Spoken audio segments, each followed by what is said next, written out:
Throughout the years, Russia has been sending conflicting signals over its relationships with cryptocurrencies. Lately, the Kremlin seemingly started to embrace crypto. Is this actually the case? Table of contents: until the 2020s, cryptocurrency in Russia had effectively existed in a gray zone.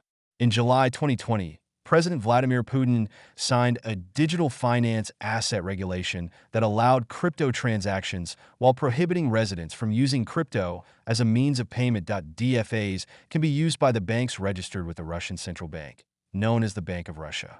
Challenging crypto transactions in court is possible only if crypto possession is maintained and the owner declares the transactions. In February 2022, the Russian Central Bank released a consultation paper called Cryptocurrencies Trends, Risks, and Regulation. It mentions Russia's leading role in mining capacity and the fact that Russians actively trade crypto. Also, the paper calls the potential for the use of crypto for settlements limited, even in the long run. According to the bank, cryptocurrencies threaten the well-being of Russians, so ensuring full transparency of crypto transactions was a must. The paper called to ban the creation of cryptocurrencies and crypto exchanges, prohibit financial institutions from investing in crypto or associated assets, and ban mining altogether. Additionally, the central bank urged the government to monitor the activity of Russian citizens on foreign cryptocurrency platforms. The consultation paper mentioned the ongoing development of a digital ruble as a possible legal alternative to cryptocurrencies. It's safe to say that the 2022 consultation paper didn't shape modern-day Russia's relationships with cryptocurrency. Despite the recommendations from the central bank, the Kremlin took a path that was not the restrictive approach typical for Russian strategic partners like China, Iran, Turkey, Belarus, or India.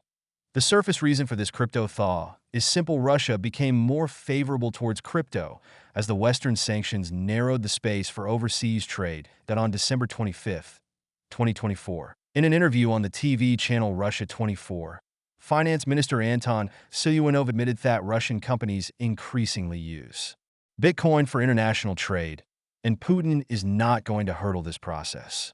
The Russian president actually signed the legislation that legalized the limited use of crypto for international trade back in the summer of 2024. The act allowing Russian companies and individuals to mine, buy, and sell crypto was signed in August and commenced on November 1, 2024. Using crypto as a means of payment within the country is still prohibited, though. Advertising crypto is also not allowed. However, the need for sanctions bypass is not the only reason for the friendlier approach to crypto.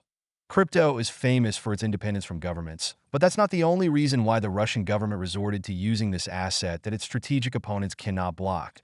For years, Putin has been a consistent proponent of de-dollarization in cryptocurrencies, which he didn't like at first, but it turned out to be what he needed. The American dollar is the backbone of global trade and the world's reserve currency. But now, when the U.S. government is seeking to make Bitcoin stronger, the American dollar may face troubles. Some experts warn that in the USA, Bitcoin can be made stronger only at the expense of the USD power.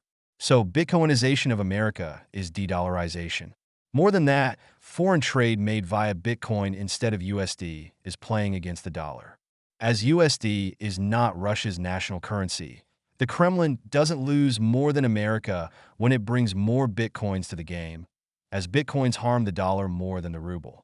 American efforts to create a strategic Bitcoin reserve may only make the situation worse for the American dollar. Ukraine has already called to block the use of Bitcoins by Russia in international trade. Another possible reason why the government chose to use the potential of cryptocurrencies is the support of the sanctioned tycoons. One of them is aluminum and energy oligarch Oleg Deripaska. His aluminum factory, Ryzhel's facility, was turned into a mining farm back in 2019. The enterprise is called the Russian Mining Company. It was co-founded by the Russian official Dmitry Marinichev, who estimated RMC mining capacity to be 20 of the global Bitcoin mining output. RMC was mentioned in the media only once, and it is not the only crypto mining company that has ties with Deripaska. BitRiver is called the biggest crypto mining enterprise, and there is no evidence that BitRiver is the same company as RMC. However, the RMC co-founder Marinichev was called a deputy communications director in BitRiver. BitRiver was sanctioned by the U.S. Treasury in 2022. The BitRiver CEO, Igor Renets, noted that BitRiver has no ties with the Kremlin and that the sanctions had solely a competitive motivation. Bloomberg points out that Deripaska, who is close to the Russian government, played a notable role in founding BitRiver and providing the facility for mining equipment in Bratsk, a city in Siberia whose cold climate fits the mining operation nicely. The power supply for BitRiver was provided by the energy company N, one of Deripaska's key assets. Has a crypto thaw come to Russia?